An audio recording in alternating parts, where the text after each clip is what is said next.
जय श्री कृष्ण दोस्तों, आपका स्वागत है पॉडकास्ट में। कर्ण पिचासनी के बारे में आपने सुना ही होगा। इसकी कई वीडियो इंटरनेट पर आती रहती है। आप सोचते होंगे यह भी पिचासनी की तरह होती होगी। ये भूत प्रेत की प्रजाति होगी जो किसी सुनसान जगह पर रहती होगी। लेकिन आपको बता दें, कर्ण पिचासनी कोई भूत प्रेत की प्रजाति नहीं है। ये एक ऐसी शक्ति है जिस साधना से प्राप्त किया जा सकता है। इसे पाने वाला व्यक्ति अरबपति बन सकता है और पागल भी हो सकता है। प्राचीन काल से ऐसी साधना चली आ रही है जिससे हम इन शक्तियों का इस्तेमाल कर पाए। उनमें से एक कर्ण पिचासनी की साधना है। कर्ण पिचासनी भूतकाल, वर्तमान काल और भविष्य का पूरा ज्ञान रखती है। इसलिए कई साधक इसे साध कर अपनी सभी इच्छाओं को पूरा करना चाहते हैं। कर्ण पिचासनी की साधना 7 दिन से 21 दिन तक बताई जाती है। ये साधना बेहद कठिन होती है। साधना के दौरान ऐसे ऐसे दृश्य दिखते हैं कि व्यक्ति बीच में इस साधना को छोड़ देते हैं। लेकिन कुछ लोगों की हिम्मत बहुत ज़्यादा होती है जो इसे प्राप्त कर लेते हैं। कर्ण पिचासनी यानी कि कान में रहने वाली पिचासनी होती है। बहुत समय पहले बिहार और नेपाल के करीब जंगलों में एक आदमी था जो आसपास के गांव में घूमता रहता था। वो जहाँ भी काम करता वहाँ किसी को लूटता और बेवकूफ़ बनाकर धन इकट्ठा करके मौज मस्ती करता। उसे शराब पीने की बहुत ज़्यादा लत थी। वो गांव की लड़कियों को भी छेड़ता। गांव वाले उसे भगाना तो चाहते थे, लेकिन उसके पास पैसे ही बहुत थे, इसलिए उसे कोई कुछ नहीं कह पाता। एक बार उस गांव में एक अघोरी बाबा आया था। वो अघोरी हमेशा पेड़ के नीचे एक टांग पे खड़ा रहता था। वो आदमी उसे देखकर हैरान रह जाता कि कैसे ये अघोरी पेड़ के नीचे खड़ा रहता है और इसे किसी चीज़ की लत भी नहीं है। वो कई दिनों तक उसे देखता रहा। वो अघोरी ना तो खाना खाता था ना ही पानी पीता था। एक दिन शराबी ने जाकर अघोरी से पूछा, आप इस पेड़ के नीचे रहते हो, आपको भोग विलास की कोई इच्छा नहीं है? मुझे देखिए, मैं किस तरह भोग विलास करता हूँ। मैं अपने जीवन का आनंद ले रहा हूँ। मैं शराब पीता हूँ, मांस खाता हूँ, ज़िंदगी में अच्छे से जी रहा हूँ। तब अघोरी कहता है, ज़िंदगी वो नहीं है जो किसी को तंग करके जी जाती है। ज़िंदगी वो होती है जो अपनी खुशी के लिए जी जाती है। अपनी खुशी भोग विलास में नहीं मिलती, तुम्हें ढूंढनी होगी वो चीज़ जो इन सब से बढ़कर हो। वो सोचने लगा, ऐसी क्या चीज़ है जो भोग विलास से बढ़कर है। एक रात वो उस अघोरी के पास गया और उससे बहुत ज़्यादा परेशान करने लगा कि आप बताइए मुझे कि इससे भी अच्छा क्या है। मेरे गांव की लड़कियां और आसपास के गांव की लड़कियां, इन सब से भी सुंदर क्या है। तभी अघोरी ने भी एक गलती कर दी। उसने कहा, ये तो साधारण स्त्रियां हैं।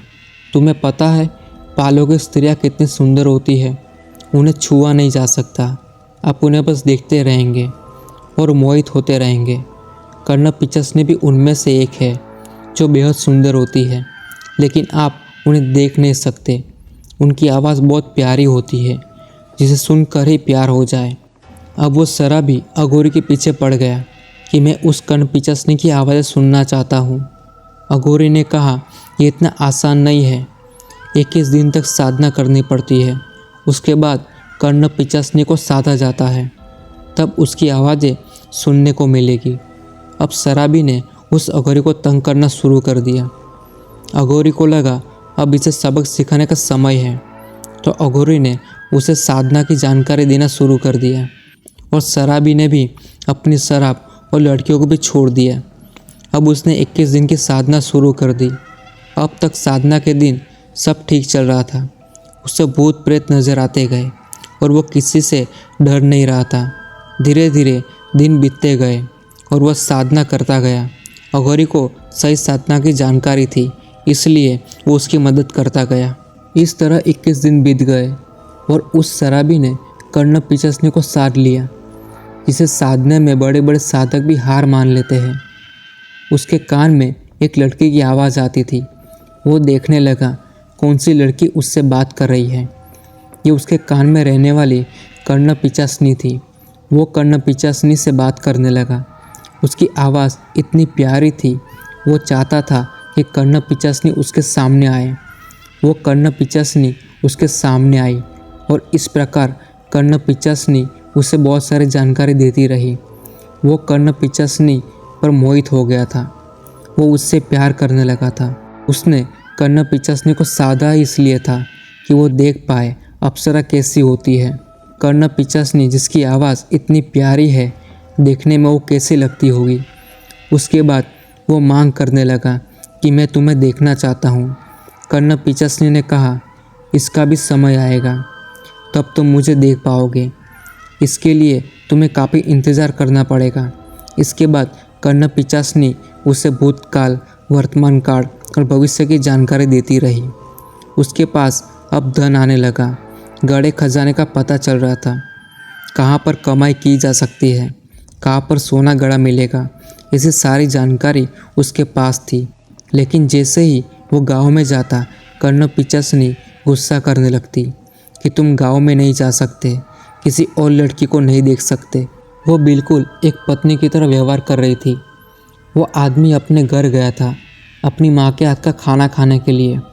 कर्ण पिचासनी ने उसे घर में रुकने को मना कर दिया। कर्ण पिचासनी उसके कान में ऐसी आवाज़ करती कि कान में पर्दे फटने को हो जाते। उसका शरीर अंदर से खींचने लगता। उसे सांसें लेने में दिक्कत आ रही थी। वो गांव से भागकर पास के जंगल में रहने लगा। वो कर्ण पिचासनी से माफ़ी मांगते हुए बोला, ये मेरी गलती है कि मैंने तुम्हें बुलाया। अब कर्ण पिचासनी उसे छोड़ना नहीं चाहती थी। उसे एक शरीर चाहिए होता है, किसी का साथ चाहिए होता है। उसने अघोरी से भी माफ़ी मांगी और पूछा कि इस तरह मेरा इस कर्ण पिचासनी से पीछा छूटेगा। अघोरी ने कहा, कर्ण पिचासनी को बुलाया जा सकता है, इसे भेजा नहीं जा सकता। तुम्हारे पास पीछा छुड़ाने का तरीका पहुंच नहीं पाएगा। मैं बताना भी नहीं चाहूँगा तो कर्ण पिचासनी तुम्हें सुनने नहीं देगी। ये तो तुम्हें पहले जानना चाहिए था। पहले तुम सुंदर लड़कियों को देखना चाहते थे जो अप्सरा की तरह हो। अब वो मिल गई है और एक दिन तुम्हें नज़र भी आएगी। वो जंगल में भटकने लगा, अकेले रहने लगा। जब भी कोई फीमेल जानवर भी नज़र आता तो वो उसको दूर कर देती। इस तरह उसे अकेलेपन का एहसास होने लगा। अब जो खजाना था उसका वो क्या करता? वो गांव तक नहीं जा सकता था। कहते हैं धीरे धीरे तड़प कर उसी जंगल में उसकी मौत हुई थी। जब उसकी लाश वहाँ मिली तो उसके कान के पर्दे फटे हुए थे। कर्ण पिचासनी ने उसे तंग होकर उसके कानों में ऐसी आवाज़ लगाई कि उसका सर फट गया था। कहा जाता है कि उसने कर्ण पिचासनी को देख भी लिया था। तो दोस्तों, ये थी कर्ण पिचासनी की हॉरर स्टोरी। ये कहानी आपको कैसी लगी हमें बताएगा ज़रूर। आप किसी अन्य हॉरर स्टोरी सुनना चाहते हो तो मुझे बताना, मैं आपके लिए लाता रहूँगा। तो चलिए मिलते हैं अगली नई स्टोरी के साथ। तब तक के लिए अपना ध्यान रखें। आपका धन्यवाद।